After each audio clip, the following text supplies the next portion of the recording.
नमस्कार मित्रों, आप देख रहे हैं पुलिस टाइम्स। मैं हूं संपत दासगुप्त। आज साइबर अपराध इतने बढ़ चुके हैं जिसको लेकर इंटरनेशनल स्तर पर हाय तौबा मचा हुआ है। हर पांचवा छठवां व्यक्ति साइबर अपराध का शिकार बन रहा है। साइबर अपराधी इतने हाई प्रोफाइल टेक्नोलॉजी का उपयोग कर रहे हैं, चाह करके भी उन तक पुलिस भी नहीं पहुंच पा रही है। ऐसी स्थिति में उनसे कैसे बचा जाए,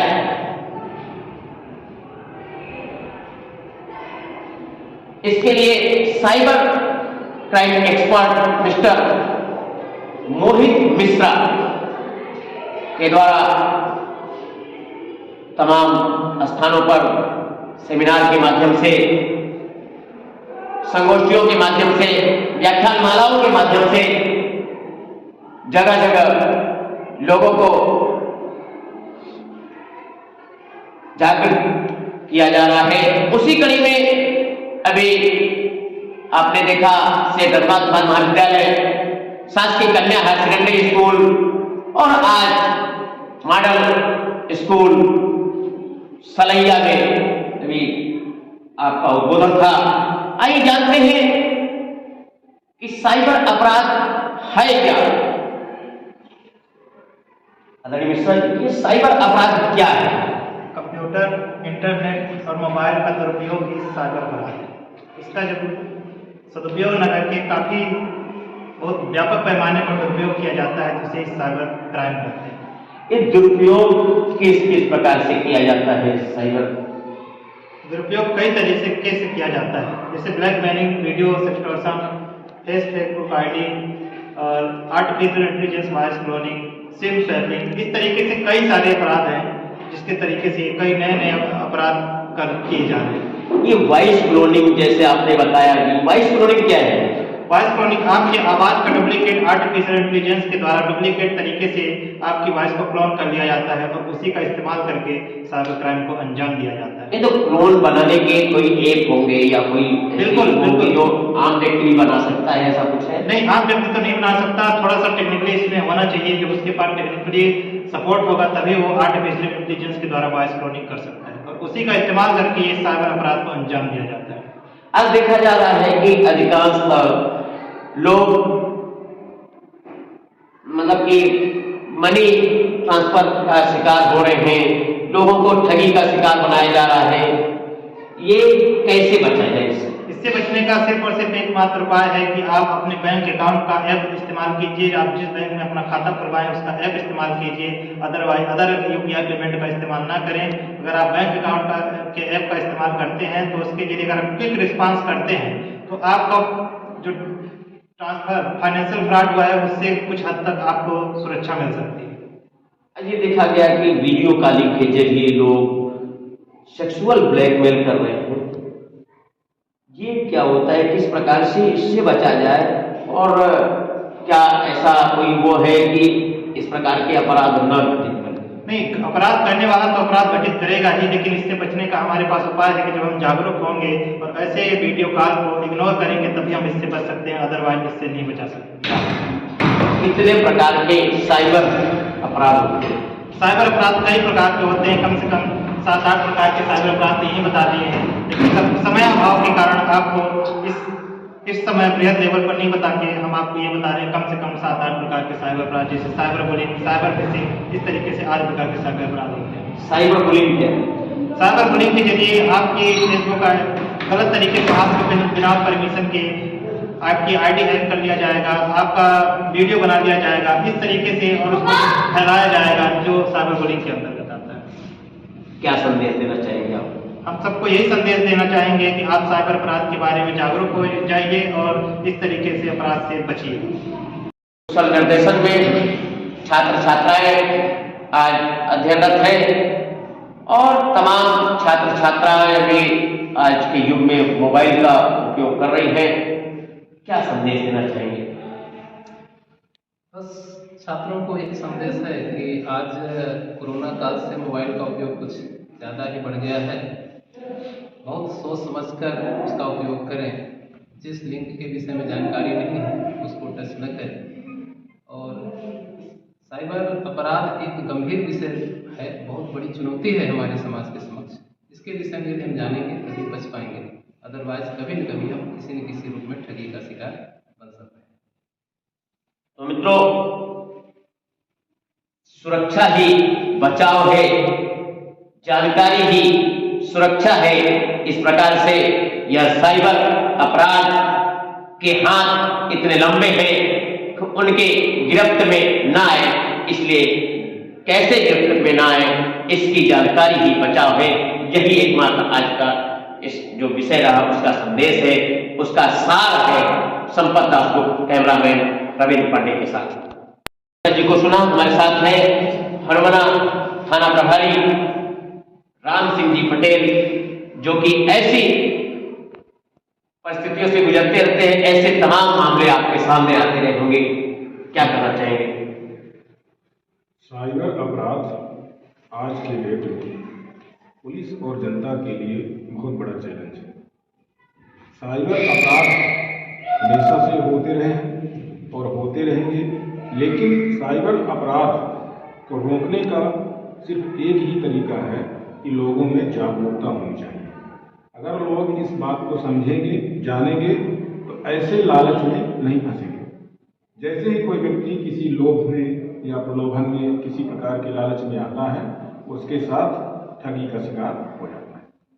मेरा संदेश ये है कि आम जनता जो कंप्यूटर मोबाइल का उपयोग करते हैं वो ज़्यादा से ज़्यादा जागरूक रहें और लोभ लालच में ना आए। इसी कारण हम लोग इसी जागरूकता को बढ़ाने के लिए स्कूलों में जाकर के अवेयरनेस प्रोग्राम चलाते हैं, जिससे लोग ज़्यादा से ज़्यादा साइबर क्राइम के बारे में समझें और अपने आप को सुरक्षित बचाएं। ये सब एक बात मैं जानना चाहूँगा कि कई बार यह होता है कि लोग सिर्फ उनके मोबाइल गुम जाते हैं और मोबाइल गुमने की शिकायत भी करते हैं, लेकिन मोबाइल उनका आज 50,000, 60,000, लाख रुपए के मोबाइल लोग खरीदते हैं और उसकी जांच तब होती है जब कोई बड़ा अपराध घटित हो जाता है, तब वो पकड़ा जाता है। अदरवाइज सामान्यतया ऐसा मतलब कि गुमा हुआ मोबाइल पकड़ा नहीं जाता। क्यों ऐसा होता है? जो मोबाइल गिर जाते हैं या तो उनको ट्रेस करने के लिए हम लोग साइबर शाखा में एक पत्राचार करते हैं और साइबर शाखा ने उसको अपने सर्चिंग में डाल देती है। अगर वो सर्च होता है, मोबाइल उपयोग में आता है, तो उसकी जानकारी उपलब्ध होती है और ऐसे मोबाइलों को हम लोग खोजते रहते हैं। कई बार मिल जाते हैं, कई बार मोबाइल का उपयोग इतनी दूर जगह पर होता है जहां हम लोग पहुंच नहीं पाते हैं।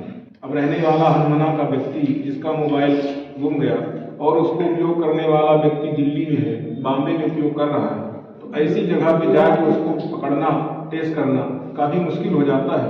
और चूंकि पुलिस बल भी अपने पास सीमित रहता है, इस कारण से कुछ ऐसे मोबाइल हैं जिनको हम लोग पकड़ नहीं पाते हैं, लेकिन ज़्यादातर मोबाइल पकड़े भी जाते हैं। और जब कोई अपराध में शामिल होता है, क्योंकि अपराध की गंभीरता बहुत ज़्यादा होती है, तो उसमें प्राथमिकता के साथ हम लोग उसको करते हैं और पकड़ लेते हैं। तो आपने सुना जय साहब को कि क्यों ऐसे मोबाइल ट्रेस नहीं हो पाते या ट्रेस होने के बावजूद भी अपराधी पकड़ा नहीं जाता, लेकिन बड़ा अपराध जब उस मोबाइल के जरिए होता है तो निश्चित उसे पकड़ा जाता है। उनकी भी सीमित संसाधनों के कारण ऐसी वो मजबूरियां रहती हैं। आइए जानते हैं प्राचार्य बता दें कि यह अपराध का शिकार हर 5वां व्यक्ति होने जा रहा है या तो हो रहा है। हनुमाना की मैं बात बता रहा हूं, बहुत से ऐसे अपराध हैं लोग उसकी पीड़ा झेल लेते हैं, लेकिन वह सामने प्रदर्शित इस कारण नहीं करते कि हमारी बेइज्जती होगी, समाज में हमारी हंसी होगी। मैं हनुमाना की बात आपको बता रहा हूं। कई ऐसे पीड़ित व्यक्ति हैं, पुराना SBI आप देख रहे हैं, वहां एक व्यक्ति 1.5 लाख रुपए डाला और और सुरेश गुप्ता हमारे एक मित्र हैं, वाहन संघ के अध्यक्ष हैं, आ रहे थे, उनसे आके कहा, वो पीजी है, पोस्ट ग्रेजुएट लड़का है, कहा था भैया अभी क्या कहते कहाँ जा रहे हैं, हम लोग मिट्टी से आ रहे थे शव यात्रा से, तो कहा ऐसी बात हो गई, हमने 1.5 लाख रुपए डाल दिया, ऐसा कॉल आया, डाल दिए तो बिहार को टीआई साहब से हमारी कुछ मदद करवा दीजिए। एक घटना वही लक्ष्मी नारायण मंदिर के पास की बात बता रहा हूँ, लड़की ग्रेजुएशन कर रही थी, लास्ट ईयर की बात है, उसकी फेक आईडी बना करके इतनी अश्लील को पोस्ट कर रहा था व्यक्ति, वो शाहपुर का व्यक्ति था, लड़का शाहपुर का था, 18 साल का लड़का था, और कम से कम 10 से 12 बच्चियों को शिकार उसने बनाया था। पकड़ा गया, क्योंकि मामला वैसा था, बच्चियों से जुड़ा था, इस कारण उसको हिदायत के साथ और उस पर आगे कार्रवाई नहीं की गई, लेकिन उसे हिदायत दी गई कि आइंदा अगर तुमने ऐसा किया, अब तुम्हारा हुलिया आ चुका है और तुम्हारा पाप का घड़ा भर चुका है। फाइनेंशियल नुकसान हो जाता है तो आप मेंटली भी डिस्टर्ब हो जाते हैं, और ये इतने बुरे तरीके से होता है, इसको आप कहीं पर बता भी नहीं पाते। कई अपराध तो ऐसे होते हैं जिसको बताने के लिए आपको संकोच महसूस होता है। आप ये सोचते हैं कि अगर हम अपने सगे संबंधियों को भी बताएंगे तो हमारे बारे में बहुत गलत सोच रखेंगे। इसी के चक्कर में वो यहाँ तक कि सुसाइड भी करने के लिए तैयार हो जाते हैं। साइबर अपराधी इतने खतरनाक होते हैं कि सुसाइड करने वाला व्यक्ति को भी नहीं छोड़ता। वो आपसे थोड़ा थोड़ा करके वो आपकी पूरी संपत्ति को ही ले लेता है, उसके बाद भी आपको नहीं छोड़ता। तो ये आज हम लोगों को इस सभा में एकत्रित होने की इसलिए जरूरत पड़ गई है कि जिसका कोई परमानेंट समाधान नहीं हो, जिसका आज तक स्थायी समाधान नहीं मिलता, उसका सिर्फ एक बचाव है, वो है जागरूकता। अगर हम जागरूक रहेंगे तो हम पूरी तरीके से बच सकते हैं, और अगर हम जागरूक नहीं रहेंगे तो किसी न किसी तरीके से हमको शिकार होना पड़ेगा। तो इस कड़ी में हम आपको सीरियल बाय सीरियल ये बताएंगे कि साइबर अटैक किस तरीके से आपके साथ होता है और आप समझ नहीं पाते। जब आप नहीं समझ पाते हैं तो आप उसके शिकार हो जाते हैं। शिकार होने के बाद न तो आपको थाने से कोई सहायता मिलती, न तो विधिक सहायता मिलती, न तो आम जनमानस में ही आपको उसका कुछ उपचार मिल पाता है। हम आपको सीरियलिटी के साथ बताते हैं, जरा ध्यान से सुनिएगा। online.org की एक साइट होती है, आप उस साइट पर जब जाएंगे तो उसमें चेक अ वेबसाइट का एक ऑप्शन आएगा। जब चेक अ वेबसाइट के ऊपर ऑप्शन आएगा, वहां पर मिलेगा hois.net। hois.net के बाद एक ऑप्शन और आता है hois-loca। जैसे इस hois-loca का ऑप्शन पर आप उस वेबसाइट पर डालेंगे तो उस वेबसाइट के बारे में पूरा कच्चा चिट्ठा निकल आएगा। आपको पता चल जाएगा कि ये वेबसाइट कब बनी है, कौन बनाया है, और इस वेबसाइट को कितने लोग देखते हैं, उसकी रेटिंग कितनी है। और हम आपको ये तो होगा टेक्निकली पॉइंट, एक पॉइंट और बताते हैं। ज्यादातर जो फ्रॉडस्टर वेबसाइट होती है वो JTTP से स्टार्ट होती है। ज्यादातर जेन्युइन वेबसाइट होती है वो JTTPS से स्टार्ट होती है, लेकिन जो फर्जी वेबसाइट होती है वो JTTP से स्टार्ट होती है। और जब आप गौर करेंगे तो बनाया वाला फर्जी वेबसाइट को कहीं न कहीं एक आध दो अंक का मिस्टेक जरूर किया होगा। या तो कोई न कोई अक्षर मिस्टेक करेगा, या तो कोई अंक मिस्टेक करेगा, या तो कोई सिंबल मिस्टेक करेगा। जब आप गौर से देखेंगे तो कुछ न कुछ त्रुटि जरूर मिलेगा। अगर वो ऐसी त्रुटि नहीं करता, फर्जी कर देता है, तो उसके खिलाफ खुद ही कंप्लेन हो जाएगी, कॉपीराइट एक्ट के तहत वो जेल चला जाएगा। तो आपको हम बता दिए हैं कि फर्जी वेबसाइट से आप कैसे बच सकते हैं। अब नेक्स्ट में आता है, जैसे ही आप रिवर्स इमेज सर्च पर जाएंगे और उस जो उसकी आईडी के ऊपर जो वो अपनी तस्वीर लगाया रहेगा, उसको अगर आप डाल देंगे तो पता चल जाता है कि सामने वाला गूगल से कहां से ये तस्वीर उठाया है और कहां पर डाला है। तो जब आप रिवर्स इमेज सर्च पर जाते हैं तो आपको पता चल जाता है, तो आप इस तरीके से फर्जी फेसबुक आईडी से बच सकते हैं। इससे बचने का दूसरा उपाय कोई नहीं, या तो इससे ब्लॉक करवा दीजिए, या तो फिर आप उस आईडी को रिवर्स इमेज सर्च के माध्यम से